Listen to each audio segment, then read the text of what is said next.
Now, don't you come up on my video with your controversial issues. Nobody don't got no time for that.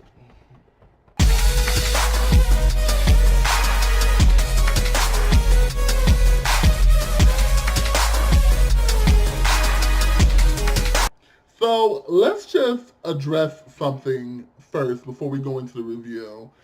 I don't care what side of the fence you're on. If you're on the I hate Brie Larson fence, or you're on the I'm, a feminist, hear me roar fence, I don't care. Judge the movie for what it is, a movie, okay? And most of you guys who are attacking the movie have not even seen it yet.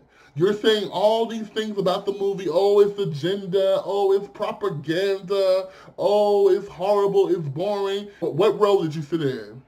What popcorn did you eat? Was it buttered? Slightly salted?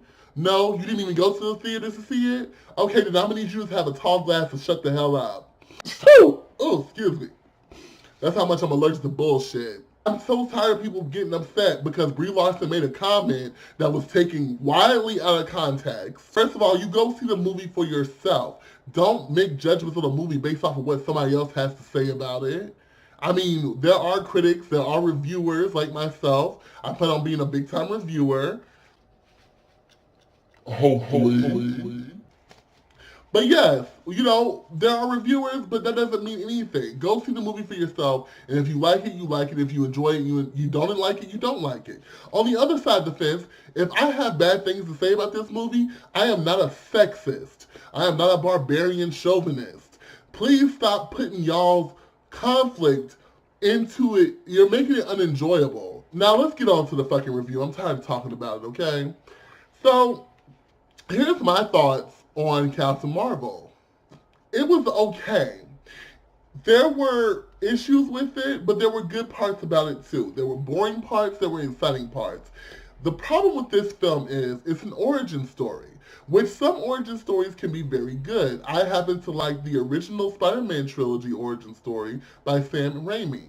The very first one when he was dealing with Green Goblin. Payoff for the hype that it tried to build up to just wasn't there. There wasn't really a big payoff for me. Visually, it was very impressive. I loved the interaction between Carol Danvers and Nick Fury. I mean, Brie Larson and Samuel L. Jackson had some good chemistry, and I did like it. It also came off as like a buddy cop feel. My main issue with this film is that there just seemed to be something off with Brie Larson's performance. And I'm not trying to judge the actress. Maybe it's the script, and maybe it's not her. Once again, remember when we had Captain America. Remember when we had the first Thor movie. I really didn't care for those two characters at first either. It took them a second to get their footing, like into the second film, although Thor 2. Let's just say for Thor, I liked Thor in the Avengers movie, the first Avengers movie. That's why I started to like him. I didn't really care for his film.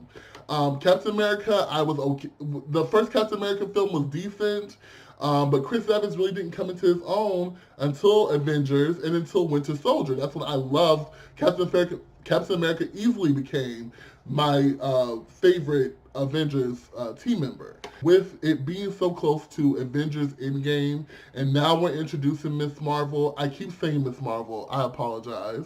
Because I know her from Ultimate Alliance, the video game, and she was called Miss Marvel on that.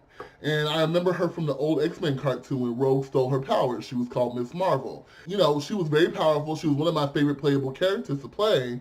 But, I just feel like as far as the movie is concerned, we're just now getting introduced to her, and it is very apparent that she's going to be one of the key players to take down Thanos.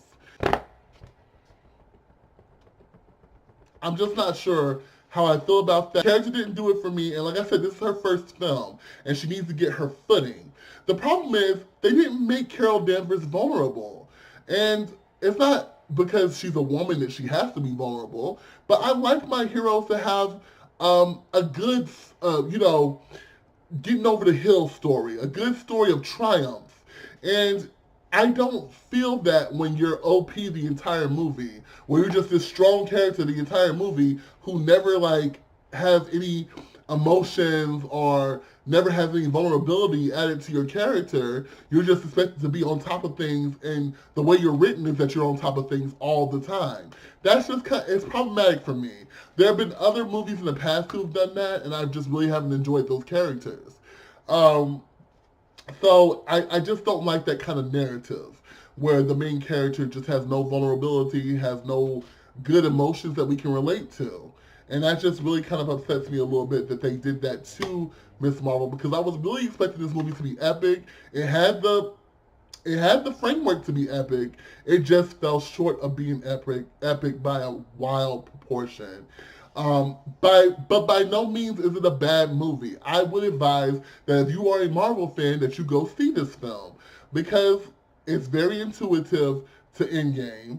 And also, if you like your Marvel characters, if you know anything about Captain Marvel or Miss Marvel or whatever you want to call her, you would still be interested in seeing this film. It's still a good time. There are some slow parts, but I just think that that's par for the course for any origin story.